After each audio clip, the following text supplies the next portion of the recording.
A Bookish Meow presents Children's Books Read Alouds. Like and subscribe. The Princess and the Wizard. Written by Julia Donaldson. Illustrated by Lydia Monks.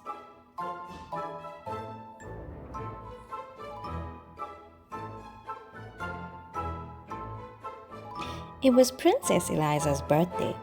She was just blowing out the 7 candles on her cake when a wicked wizard flew down the chimney and into the room. "Why didn't you invite me to your party?" he thundered. "Because wicked wizards like turning people to stone," replied Princess Eliza. "So they do," said the wizard, and with a flick of his bony fingers, he turned the king, the queen, and all the party guests into stone. Then he laughed a horrible laugh and said to Princess Eliza, "They like capturing princesses too." Just then there was a whirring of wings, and in through the window flew the princess's fairy godmother. She was late for the party. When she saw what had happened, she waved her wand and said, "The princess may try 7 times to escape by changing her color and changing her shape."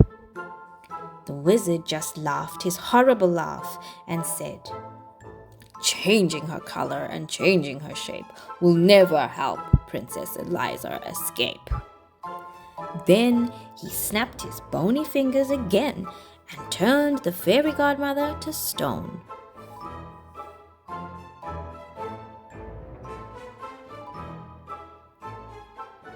The wizard whisked the princess up the chimney and carried her away to his tall, dark castle. He locked her into the cellar, where she cried herself to sleep. The next day was Monday. The wizard unlocked the cellar door. He was holding the big red book which contained all his magic.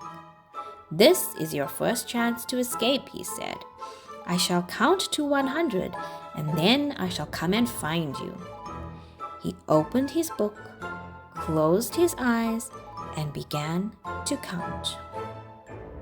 Princess Eliza ran outside. The moat of the castle shone blue under the blue sky. She jumped into the water and turned herself into a blue fish. 98, 99, 100. The wizard opened his eyes, looked in his magic book, and read, "To find where Eliza is hiding from you, look in the moat for the fish that is blue." He fished Eliza out of the moat and took her to his kitchen, which was full of blue plates and pots and pans. They were all covered in dried up food.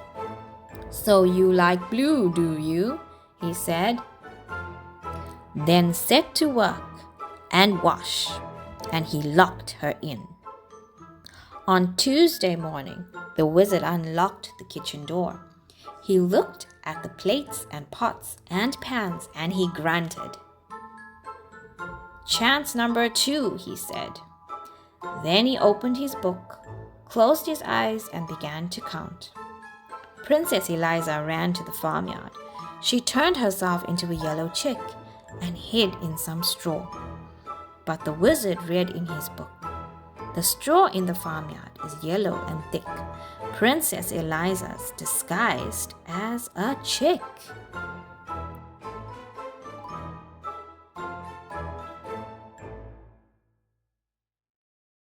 He scooped Eliza up and took her to a cupboard which was full of yellow socks. They all had holes in them made by his pointy toenails. "So you like yellow, do you?" he said, then set to work and darn, and he locked her in. On Wednesday morning, the wizard unlocked the cupboard door, looked at the darned socks, and grunted.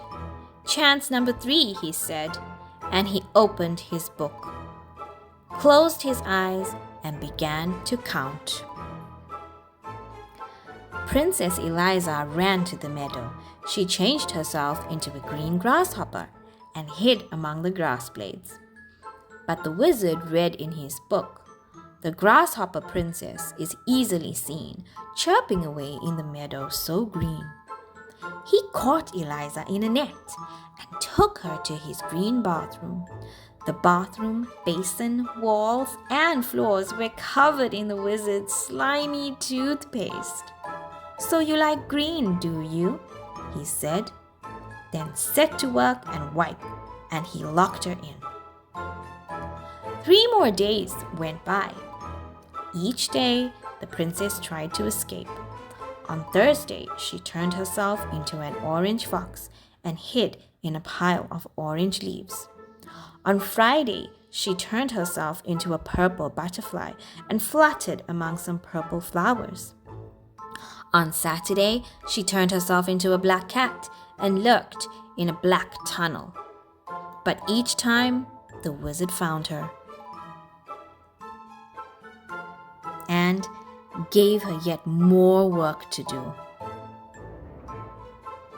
On Sunday morning, the wizard came onto the roof where Eliza had been scrubbing sooty chimney pots. Instead of grunting, he laughed his horrible laugh. "This is your last chance," he said. "If I catch you this time, you must stay and work for me for the rest of your life." Then he opened his book, closed his eyes, and began to count. Princess Eliza turned herself into a white gull and flew up into a cloud. But as she hovered above the roof where the wizard was still counting, she saw words forming on the page of his open book. "So that's how he finds me," she cried. "I shall never escape." Then she had an idea. She turned herself into a page of the wizard's book, a perfectly blank white page with no writing on it. 98, 99, 100. The wizard finished counting and began to read his book. The princess turned into a bird in the sky. She hid in a cloud. Then she had one more try. That was the end of the page. The wizard turned over to read more, but there was no more. The next page in his book was blank and white. He flew into a rage. "You stupid book!" he shouted, and he hurled it into the moat. The book landed with a splash and sank to the bottom. All the wizard's magic was gone. At that moment in the palace, the king and queen and all the party guests came back to life. "Where is Princess Eliza?" they asked each other. Nobody knew except the fairy godmother. She only smiled and said nothing. Princess Eliza had turned herself from a white page into a blue fish and was swimming to the edge of the moat. She turned herself into a yellow chick and ran across the corn in the farmyard. She turned herself into a green grasshopper and hopped over the grass. She turned herself into an orange fox and raced through the orange leaves. She turned herself into a purple butterfly and fluttered over the purple flowers. She turned herself into a black cat and streaked through the black tunnel. Then she turned herself into a white bird and flew all the way back to the palace and in through the window. She perched on a chair at the tea table and changed herself back into a princess. The king and queen and all the party guests hugged her. Then Princess Eliza cut her birthday cake and everyone had a slice. Thank you for watching A Bookish Mel Read Alouds. Please like and hit the subscribe button.